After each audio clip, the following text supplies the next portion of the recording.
안녕하세요. 미나성외과 차정호 원장입니다. 오늘은 20대 여성분의 얼굴 지방 흡입과 실 리프팅 한 케이스를 가지고 왔습니다. 왜 이런 조합으로 했는지 또 누구에게 맞는지에 대해서 이야기를 풀어보도록 하겠습니다.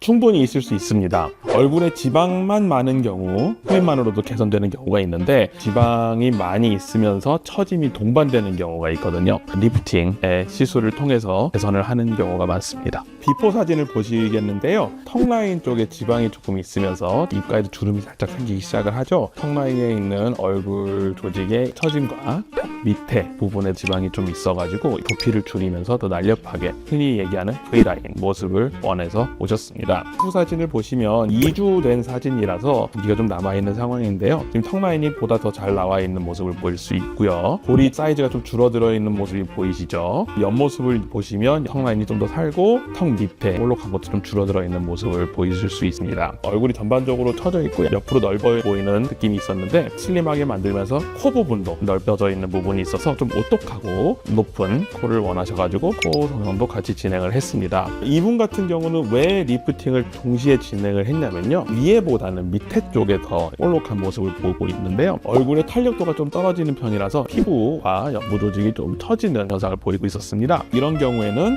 흡입을 하면서 같이 리프팅을 해줘서 시너지 효과가 나타나도록 진행을 했습니다. 후 사진을 보시면은 턱 라인이 살아있는 모습을 보실 수 있겠습니다. 전 사진에도 그랬지만 위에 쪽에는 살이 별로 없어요. 근데 밑에 턱 라인을 따라서 부피가 있는 모습을 볼 수 있겠는데, 지방이 좀 더 있는 부분도 있지만 탄력도가 떨어져서 밑에 쌓여있는 모습을 보일 수 있을 텐데, 여기 흡입을 통해서 부피를 살짝 줄인 다음에 실리프팅을 통해 가지고 처져 있는 조직을 당겨줘 가지고 보다 더 날렵한 모습이 나타나도록 진행을 했습니다. 흔히들 젖살이라고 표현을 하죠. 대부분의 경우 보면은 얼굴 위쪽보다는 하안면부에 지방이 침착되어 있고 조직이 그쪽에 처져 있는 경우가 많습니다. 이런 경우 이제 얼굴에 좀 탄력도가 떨어지는 경우, 20대에도 충분히 효과를 많이 볼 수 있고요.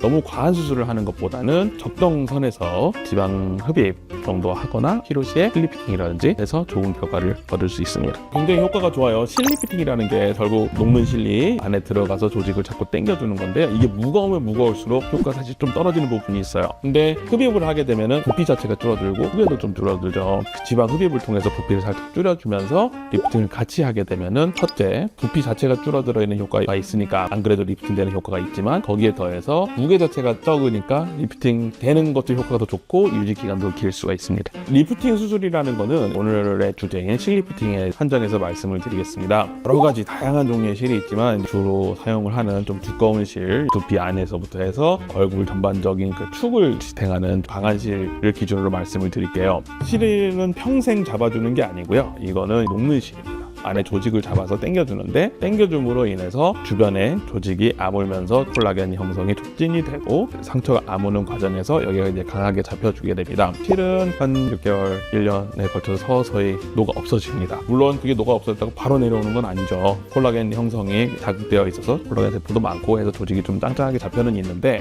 그래도 이제 기존에 지탱하던 실이 없어지고 하게 될 경우에는 유지 기간이 좀 떨어집니다. 빨리 없어지시는 분들은 한 1년에서 1년 반 만에 없어지시는 분들도 계시고 2년 넘어서까지 유지가 되는 분도 계십니다. 지방 흡입과 실리프팅이 동시에 진행될 경우에 효과를 보실 수 있는 분들이 따로 계세요. 처지기만 했는데 지방이 별로 없고 턱 라인만 약간 내려와 있고, 이런 분들 같은 경우는 지방 흡입이 필요가 없죠. 리프팅만 해도 충분히 효과가 있는데, 중안면이나 이제 위에 안면부에 비해서 하관 쪽에 부피가 있다, 사이즈가 여기만 뭉쳐 있으면서 좀 크면서 처져 있는 경우, 지방 흡입과 리프팅을 같이 진행했을 때 하나씩만 했을 때보다 효과가 훨씬 좋아요. 그냥 여기만 볼록했는데 지방 흡입만 할 경우에는 처져 있던 조직을 해결을 하지 못하기 때문에 뭔가 아쉽고, 리프팅만 했을 경우에는 부피 자체가 좀 덜 줄어들어 있기 때문에 그것도 당연히 결과가 좀 아쉽고, 거기에 더해서 조직 자체가 무게가 있어서 유지 기간이 짧아지는 그런 효과도 있습니다. 실리프팅이 상대적으로 위험도는 다른 수술들에 비하면 낮은 편인 것 같기는 해요. 클리닉 같은 데서는 그냥 시술실에서도 하는 것 같은데, 이제 그렇게 하기에는 조금 위험 부담이 있고요. 실리프팅을 할 때 필요시에는 얼굴 내부 조직을 초음파로 확인을 하면서 진행을 하고 있고요.